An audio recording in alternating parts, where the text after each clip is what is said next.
Taller de nivelación de la materia química. Mi nombre es Oscar Andrés Moncayo del grado 11.1 y comenzamos con estequiometría. En primer lugar, es importante resaltar que para resolver los problemas se debe tener balanceadas cada una de las ecuaciones. En el primero, se inicia con 90 gramos de AgNO3, que es nitrato de plata, porque es el dato que da el problema. A partir de este, se hace uso del factor de conversión para pasar los gramos de AgNO3 a moles, utilizando el peso molecular de los compuestos. En este caso, 169,87 gramos de AgNO3 y 58,44 gramos de NaCl. Entonces, para obtener los gramos necesarios de NaCl que reaccionen con los 90 gramos de AgNO3, se multiplica 90 gramos de AgNO3 por 58,44 gramos de NaCl y se divide con los 169,87 gramos de AgNO3, de tal manera se obtienen 30,96 gramos de NaCl. Bueno, en el segundo punto, el cual sería ese.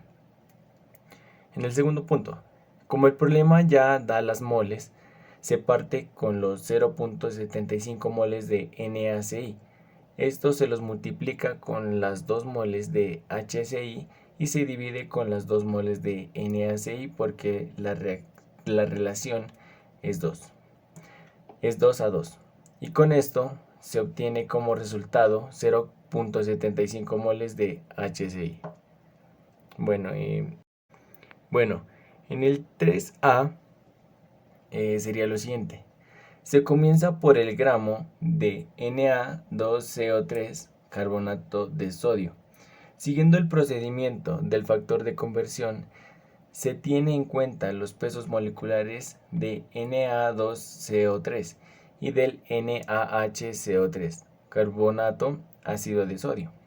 Para obtener el resultado en gramos de NaHCO3, se multiplica las 2 moles de carbono ácido de sodio por los 84,007 gramos de carbonato ácido de sodio. Y finalmente se divide con los 105,9888 gramos de carbonato de sodio, obteniendo como resultado 1,58 gramos de NaHCO3. Bueno, seguimos con el B. Se comienza por los 178 gramos de NaHCO3, carbonato ácido de sodio. Siguiendo el procedimiento del factor de conversión, se tiene en cuenta los pesos moleculares del Na2CO3 y del NaHCO3. Para obtener el resultado en gramos de Na2CO3, se multiplica los 178 gramos de NaHCO3 por 105,9888 gramos de Na2CO3. Se divide por el resultado de la multiplicación entre 84,007 gramos de NaHCO3 y 2 moles de carbonato ácido de sodio, teniendo como resultado 112,29 gramos de Na2CO3. Bueno, seguimos con el C. En el C, teniendo en cuenta el punto anterior, se toma los 178 gramos de NaHCO3 y se hace el mismo procedimiento, es decir, mediante el factor de conversión y los dos pesos moleculares de NaHCO3, es 84,007 gramos de CO2, que es dióxido de carbono. Entonces, 44,01 gramos.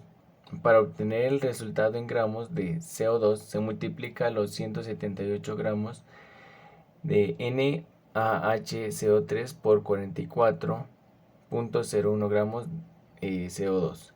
y se divide por 168,014, obteniendo la multiplicación de 84,007 gramos NaHCO3 por 2 gramos NaHCO3. Con esto obteniendo como resultado 46,62 gramos de CO2. Seguimos con el punto 4.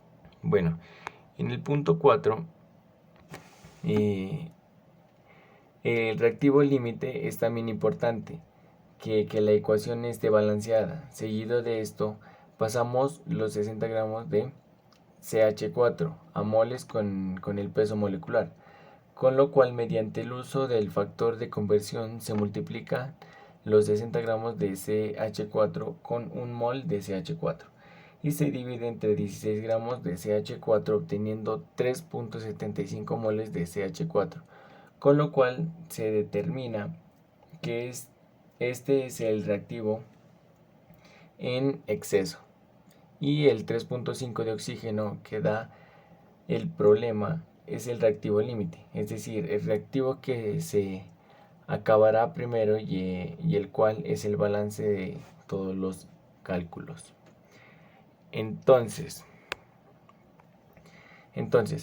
como el oxígeno es el reactivo límite, lo utilizo en el factor de conversión para determinar cuántos gramos de CO2 se obtienen. Para ello lo multiplico los 3,5 gramos O2 por el peso molecular del CO2, 44,01 gramos, y lo divido entre 2, con lo cual se obtiene como resultado 77,018 gramos de CO2. Bueno, respecto a las moles sobrantes se utiliza nuevamente el factor de conversión y multiplico 3,5 gramos de O2 y lo multiplico por un mol de CH4, metano, y lo divido entre 2 moles y O2 teniendo como resultado 1,75 moles de CH4. Entonces, como de los 3,75 gramos de CH4 solo reaccionan 1,75 gramos, se restan estos y finalmente se obtiene que sobran 2 moles de CH4. Seguimos con el punto 5. En el punto 5, bueno, para este punto en primer lugar se da inicio con la fórmula para calcular la impureza de las sustancias químicas. Para ello multiplicamos la sustancia por el porcentaje de pureza y lo dividimos entre el 100%. Entonces iniciamos con 2,5 gramos mg por 95% y esto dividido entre 100, con lo cual da un resultado de 2,375 gramos mg puro. Este resultado se somete a factor de conversión, se multiplica por un mol mg y se divide entre su proceso molecular, que es 21,305 gramos, dando como respuesta 0,0977 mol mg. Ahora, el 9,2 gramos HCI lo multiplico por el 80% de pureza y lo divido entre 100, dando como resultado 7,36 gramos HCI puro. Este lo multiplico por un mol de HCI y lo divido entre su peso molecular, dando como respuesta 0,202 gramos HCI. A partir de lo anterior, se puede determinar que el reactivo límite es el magnetismo, por lo cual lo utilizo de ahora en adelante para hacer los cálculos. Entonces, para poder saber cuál es el porcentaje del rendimiento, tomo el 0,0977 mol mg y lo multiplico por 2 gramos H2 y lo divido entre 1 mol de H2, dando así como resultado 0.1954 gramos H2. Con esto utilizo la fórmula del porciento de rendimiento. Peso real multiplicado por 100 y dividido entre el peso del peso teórico. Entonces, 0.17 gramos H2 lo multiplico por 100 y lo divido entre 0.1954 gramos H2 y da como resultado del porcentaje o del porciento de rendimiento un 87%. Bueno, seguimos con el punto 6.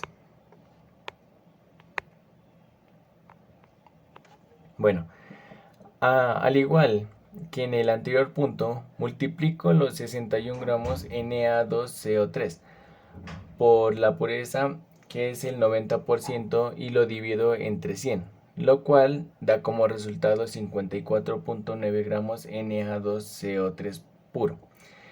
Este resultado lo utilizo en factor de conversión. Lo multiplico por el peso molecular de CaCO3, que es 100,0869 gramos, y lo divido con el peso molecular de Na2CO3, que es 105.9888 gramos. Con esto da un resultado de 51.54 de 51.84 gramos CaCO3. Como peso siguiente, utilizo la fórmula del porciento de rendimiento, peso real dividido multiplicado por 100 y dividido entre el peso teórico. Entonces, 43,2 gramos lo multiplico por 100 y lo divido entre 51.84 gramos, obteniendo como porcentaje de rendimiento un 83.33%. Bueno, seguimos con la parte de gases. En primer lugar, para resolver el ejercicio se debe tener todo en las mismas unidades, por eso los milímetros de mercurio los convertimos en atmósferas. Entonces los 460 milímetros de Hg los multiplicamos por una atmósfera y lo dividimos con los 760 milímetros de Hg. Con lo cual se obtiene 0.605 atmósfera. En segundo lugar, utilizamos la fórmula de la ley de Boyle, la cual reacciona volumen y presión a temperatura constante, que es P1, B1, P2, B2. Según la fórmula, se puede apreciar que falta el B2, por ello se despeja y queda B2, P1 por B1 sobre 2, 0,605 atmósfera por 30 litros sobre 1.5 atmósfera. Con esto da un resultado de 12.1 litros de O2. Bueno, en el segundo punto, de igual manera, todos los valores deben estar en las mismas unidades. Por ello convertimos los 380 torr a atmósfera. Estos 380 los multiplico por 0.001316 atmósfera y lo divido entre un torr, lo cual da como resultado 0,5 atmósfera. Entonces, dado que la presión no cambia el volumen, tampoco lo hace por esto. La P1 es igual a P2 y B1 es igual a B2. Seguimos con el punto 3. Entonces, Gay-Lussac relaciona la presión y la temperatura a volumen constante y su relación es directamente proporcional a APT. En este ejercicio nos está pidiendo P, T1 y P2, por lo cual debemos encontrar la T2 de la siguiente manera: T2 igual P2 por T1 sobre P1. Entonces sería 7 atmósfera por 290 grados Kelvin sobre 3.5 atmósfera, lo cual da como resultado de T2 580 grados Kelvin. Bueno, seguimos con el punto 4. Entonces, esta es ley combinada. Esta reacciona a la presión, volumen y temperatura e indica cómo el B depende de la P. Con este caso no tenemos la T2. El primer paso es despejar T2. Entonces sería igual P2 por B2 por T1 sobre P1 por B1.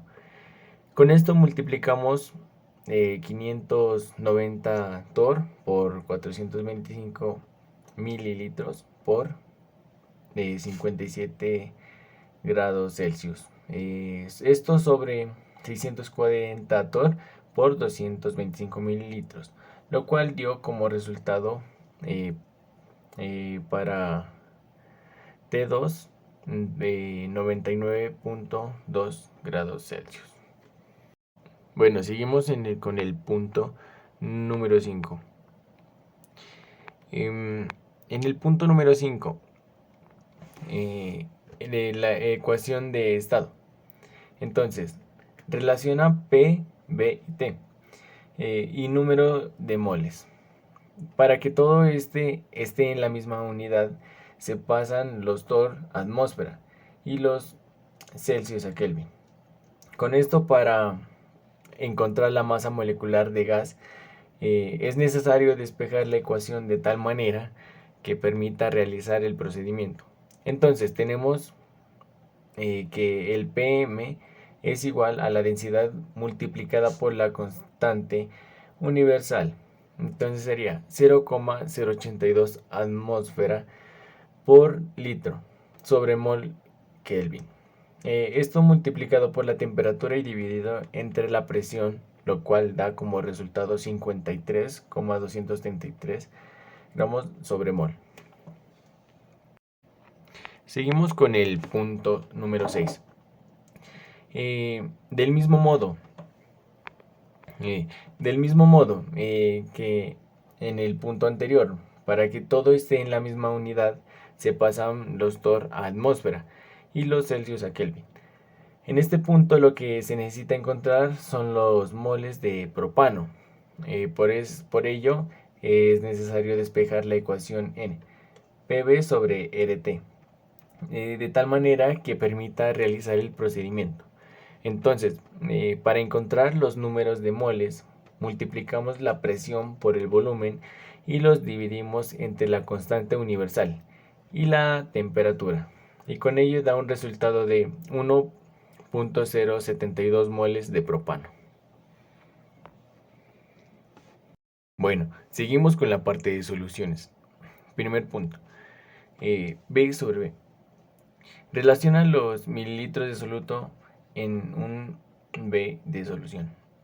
Para resolver este ejercicio se utiliza la fórmula mililitro de soluto sobre mililitro de solución por 100. En primer lugar, se parte del dato que da el problema y para ello se debe convertir los gramos del ácido sulfúrico, que es H2SO4, a centímetros o mililitro, que es lo mismo.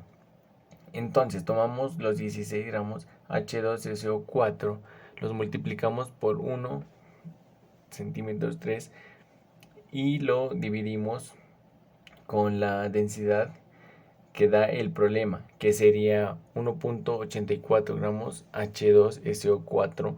Con esto obtenemos los centímetros 3 o mililitros, lo cual sería 8,69 mililitros. Ya con esto se utiliza la fórmula del B sobre B. Entonces, multiplicamos los 8,69 mililitros por 100 y lo dividimos con 750 mililitros y da como respuesta de B sobre B igual a 1,159. Bueno, en el segundo punto, P sobre B relaciona el proceso del soluto en gramos contenido en una cantidad de solución. Esto, como el problema da todos los datos, lo único que se hace es reemplazar en la fórmula P sobre B igual a gramos de soluto sobre mililitros de solución por 100. Entonces multiplicamos los 14 gramos de hidróxido de potasio, que es KOH, por 100 y lo dividimos con los 250, lo cual da como resultado 5.6% P sobre B. En el punto 3, según los datos que da el problema, lo que se debe hacer es convertir los 6,6 litros, estos multiplicarlos por 1.4 moles de HCl, que es ácido clorhídrico, y dividirlo entre un litro, para así cancelar litro con litro y que queden solo las moles. Ya con esto da un resultado de 5.04 moles de HCl. En el cuarto, normalidad. Unidad química de concentración que relaciona el número equivalente gramo de soluto con litros. Por lo general las soluciones están formadas por ácidos y bases y en ocasiones por sales. En este ejemplo se trata de una base. En esta se mira el número de grupos hidroxilos donde el peso equivalente gramos va a ser igual al peso molecular sobre el número de OH. Por ello, de acuerdo con el ejercicio de hidróxido de calcio tiene 2 OH.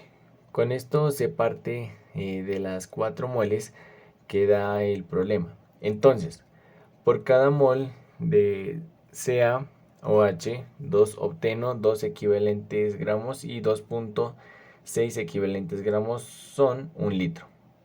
Con lo cual se puede cancelar moles con moles y equivalente a gramos con equivalente a gramos para así dar la respuesta en litros, que es 3.077 litros. CaOH2. Bueno, seguimos con el punto número 5, que es fracción molar. Relaciona el número de moles de los componentes de la solución con el número de moles totales. Esta nos lleva unidades y la suma de los componentes debe ser igual a 1. Como primer paso, se deben convertir los gramos en moles. Entonces tomamos los 36 gramos de ácido clorhídrico, lo multiplicamos por 1 mol y lo dividimos con el peso molecular del HCl, que es 36.458 gramos. Y hacemos el mismo procedimiento con el agua. Y con esto dividimos las moles de A correspondientes al HCI y las moles de B correspondientes al H2O. Con las moles totales, esto por separado, y de tal manera se obtiene para el HCl 0.217 y para el H2O 0.782. Y bueno, en el último punto, que es el 6, serían partes por millón. Hace referencia a la cantidad de soluto contenidos en 1 millón de partes de solución. Como primer paso se debe convertir los gramos en kilogramos. Para ello tomamos los 85.000 gramos, los multiplicamos por 1 kilogramo y lo dividimos entre 1000 gramos. Para así cancelar gramos y quedan los kilogramos.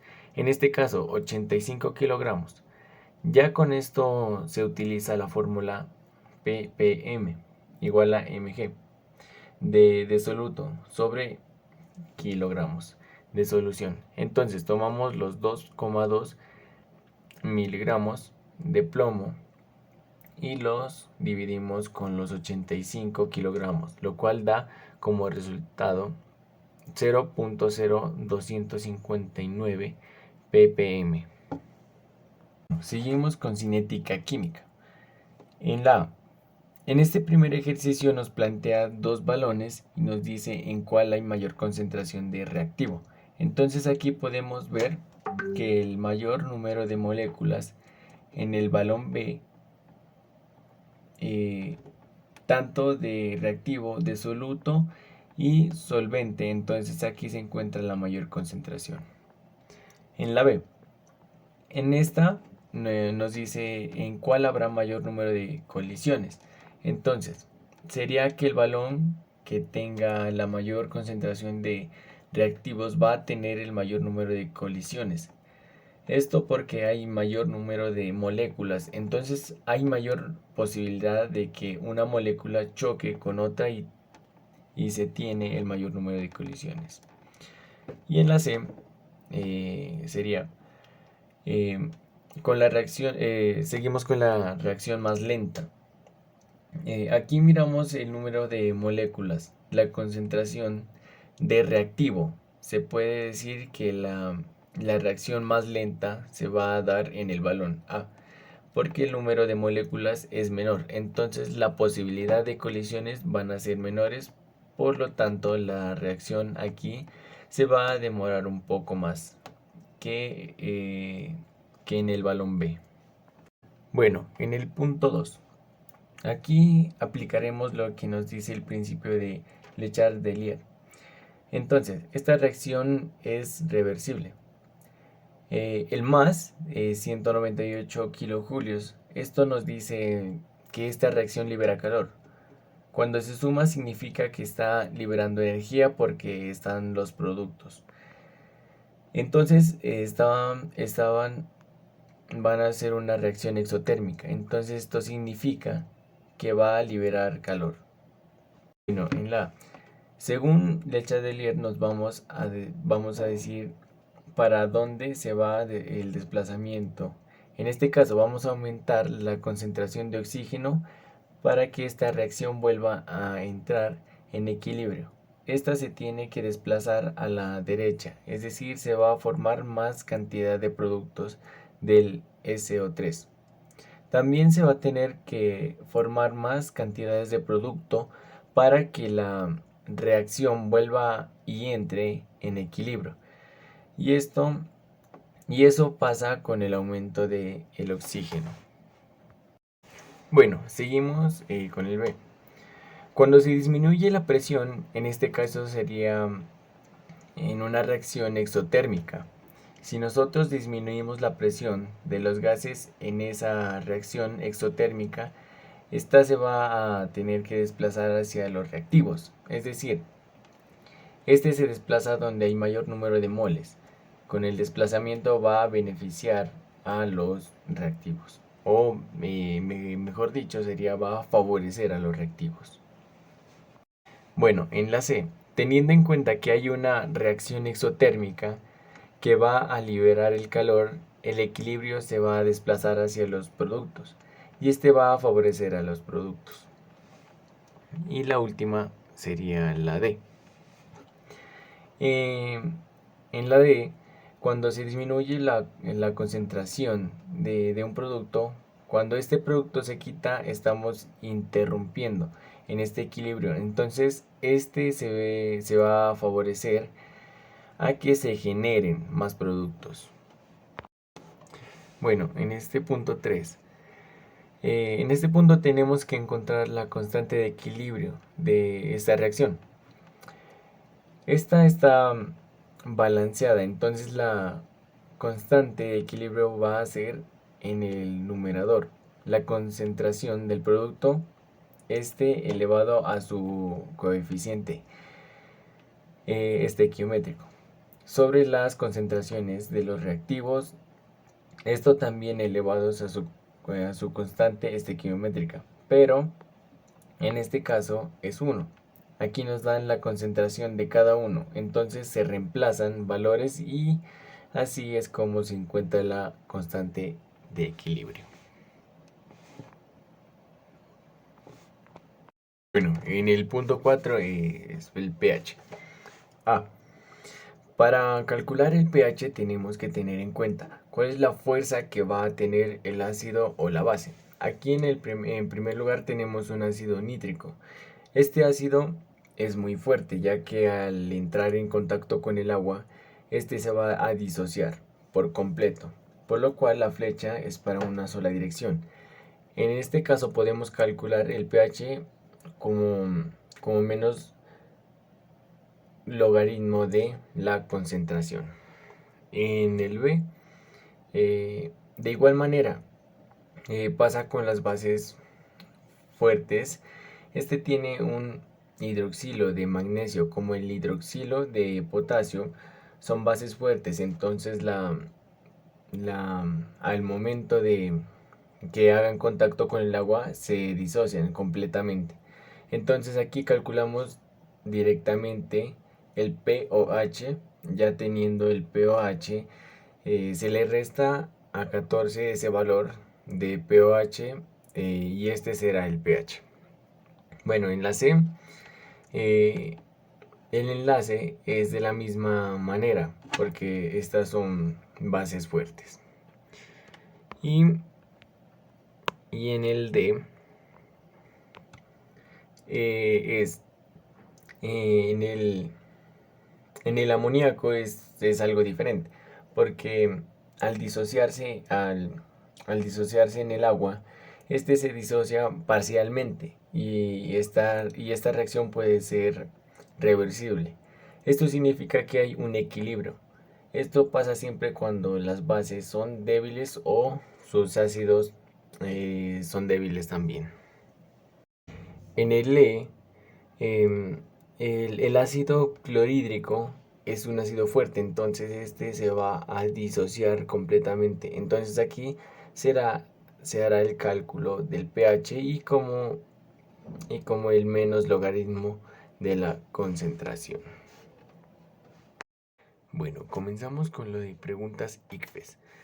La primera, para encontrar las moles del fosfato de potasio, en primer lugar se parte de los 828 gramos de carbono de potasio y mediante el factor de conversión el peso molecular de este compuesto se lo pasa a moles, donde por cada 3 moles de carbono de potasio se producen 2 moles de fosfato de potasio, en donde se cancelan los gramos y moles de K2CO3, quedando solo las moles de K2PO4, y da como respuesta la opción C, correspondiente a 4 moles de K2PO4.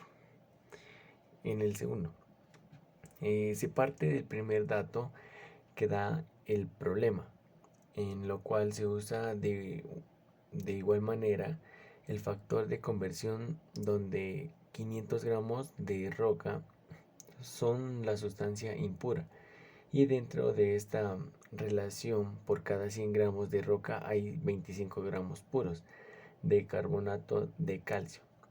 Para pasar de gramos a moles utilizo el peso molecular del carbonato de calcio para así cancelar los 25 gramos puros de CaCO3 con el peso molecular del mismo, que serían 100 gramos, y ahí se da una reacción 1 a 1 donde como respuesta sería la opción B, 1,25. La 3 sería, de acuerdo con la información y la tabla dada en el problema, la afirmación correcta es la opción C, porque el valor de la energía libre de Gibbs es positiva. Por lo tanto, la reacción es no espontánea. La 4. En el modelo se presentan las moléculas de agua en estado líquido, las cuales más tarde pasarán a estar en estado gaseoso. De acuerdo con esto, la distribución correcta en los recipientes está en la opción B, porque la sustancia en estado gaseoso ocupa todo el espacio del recipiente y sustancia en estado líquido ocupa la parte inferior del recipiente. La 5. La 5 sería, para responder la pregunta se utiliza la ley combinada de los gases, la cual reacciona a la presión volumen y temperatura e indica como el B depende de la P. En este caso, para obtener el volumen 2 se despeja de tal manera que B2 igual a P1, B1, T2, esto sobre P2 y T1. De este modo se determina que la opción A es la correcta, porque el B aumenta cuando aumenta la T. Porque es una reacción directamente proporcional y también aumenta cuando disminuye. La P porque es una reacción inversamente proporcional. Entonces, su respuesta sería la A. Seguimos con la número 6. La 6 dice, de acuerdo con la tabla en donde se relaciona P y B correspondientes a la ley de Boyle, despejando la fórmula se obtiene que el B2 igual a P1, B1 sobre P2, en lo cual se logra determinar que se da una reacción inversamente proporcional, ya que a medida que el volumen aumenta, la presión disminuye y viceversa. Con esto se afirma que la respuesta correcta es la opción B. La séptima. La respuesta correcta es la opción A, porque la sustancia 1 es homogénea e independientemente de que se evapore, es uniforme y la sustancia 2 es heterogénea, porque en los líquidos se da la separación de fases, es decir, son inmiscibles y no es una sustancia uniforme. En la 8, en la solución de la sal y agua, la gráfica que representa el ensayo de ir añadiendo soluto y solvente es la B, puesto que el adicional primero sal, la concentración aumenta porque se satura de sal, pero con el pasar del tiempo y al adicionar agua, la concentración de soluto, o sea la sal, va disminuyendo. En la número 9, en esta pregunta se utiliza el porcentaje volumen sobre volumen.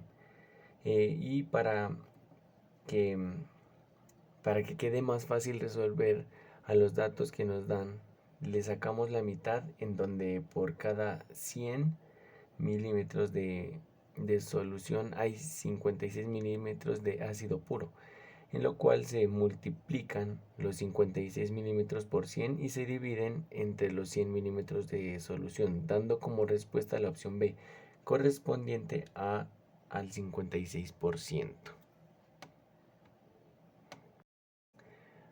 Aquí en la número 10, de acuerdo con la tabla de la solución, con el mayor punto de congelación es la opción D, K, porque la solución tiene mayor concentración, por lo tanto requiere de mayor temperatura para congelarse. Bueno, seguimos con la 11. Entonces, este es un ácido. El número de soluciones aumentan y se hace una base de neutralización. La sustancia X tiene que ser un ácido. Esto es basándonos en el pH de la solución 2, que, está, que este está en un rango entre el 3 y el 4. Entonces la opción correcta es la que utilizamos, hidroxilo de sodio, y la cual sirve para neutralizar las 4 soluciones. La 12. Esta es una reacción exotérmica. Del lado de los reactivos se tienen 3, 2 de CO2 y 1 de oxígeno. En los productos tenemos 2 moles de SO3. Esto nos dice que si se agrega presión donde disminuye el número de moles, en este caso se desplazará a la derecha, y va a favorecer a los productos. Entonces la respuesta correcta será la A.